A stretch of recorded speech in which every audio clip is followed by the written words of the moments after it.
l'association scientifique qui gagne tous ça et des gagnants لقديش ضمقران تمليلي ثغناوس un séminaire national أدي هذا غف ثولا أكو تزمرت sur la nutrition et la santé publique.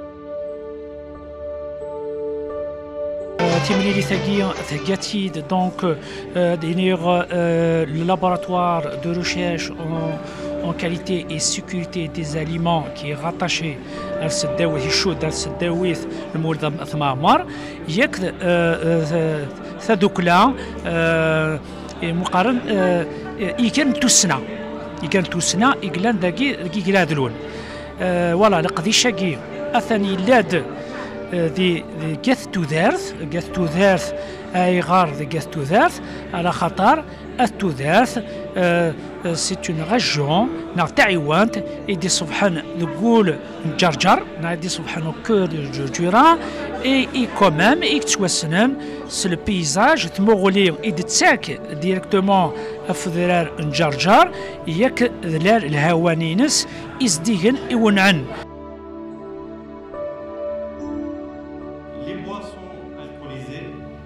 Les viandes rouges et charcuteries, sel et aliments salés, les compléments alimentaires à base de bêta-carotène, les antioxydants, et le surpoids et l'obésité.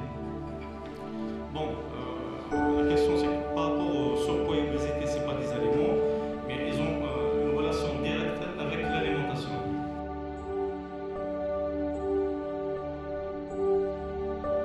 Catégories de modes de consommation, on en trouve plusieurs et forcément ce sont les légumes qui sont cuits. Il y en a 25 qui participent dans les fameuses soupes et couscous qu'on prépare ici en Kabylie, dans les régions montagneuses, notamment avazint, etc. Mon intervention a été axée sur l'ethnobotanique, sur l'usage des plantes alimentaires sauvages et leur intérêt thérapeutique. Les deux vont ensemble. On consomme ici des plantes sauvages qui sont très intéressantes sur le plan nutritionnel. Elles le sont également sur le plan de la santé humaine, parce qu'au moins pour les soins primaires, on les utilise.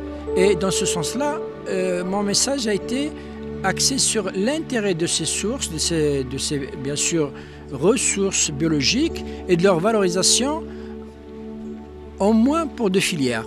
Donc l'air, malheureusement, soit il passe difficilement, soit il ne passe plus. C'est ça le problème en fait de se sentir je ne peux plus respirer. Alors, c'est quoi en réalité les symptômes dans le cas de la maladie de l'asthme?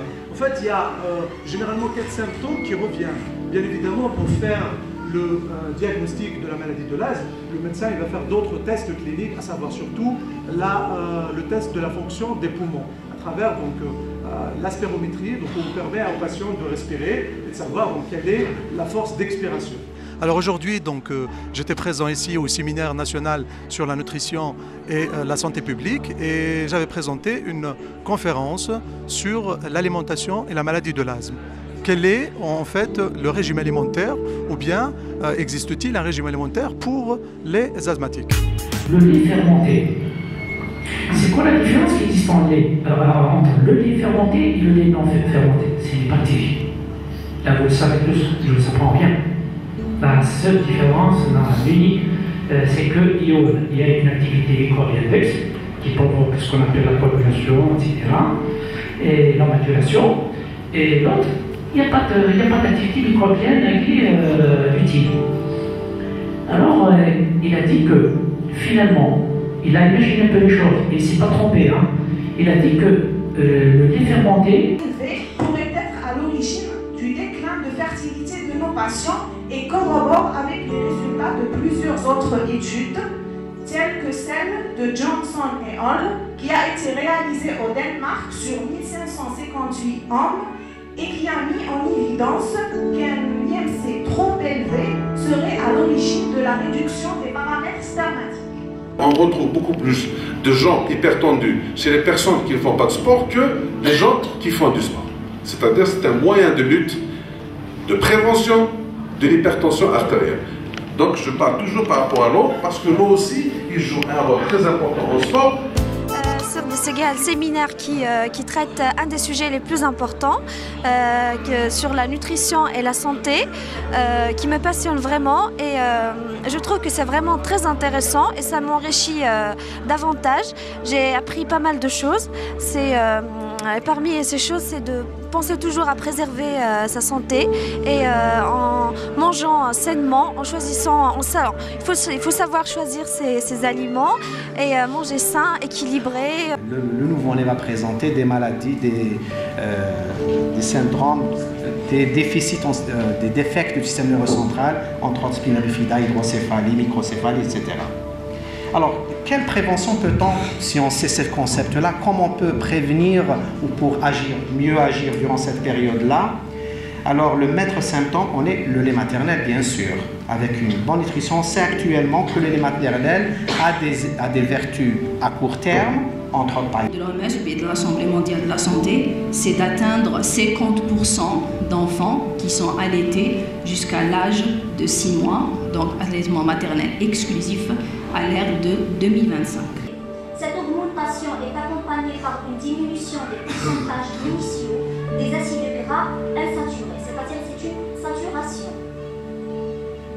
Par ailleurs, des échantillons avant de te parler des aliments, etc., il faut parler sur l'éducation nutritionnelle et l'éducation écologique, écosystème, écoculture et écosocial. C'est ça notre projet. J'aimerais que vous en disiez à ça. À manger dehors, mais c'est pratiquement impossible d'en trouver, si vous voulez, une alimentation assez adéquate qui peut être concomitante à un régime sans gluten.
On va essayer d'évaluer les posters de tous les doctorants, de tous les étudiants et de tous les chercheurs pour examiner leurs travaux de recherche sous forme de posters.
الممثل مادموزيل وسعيد صالحة.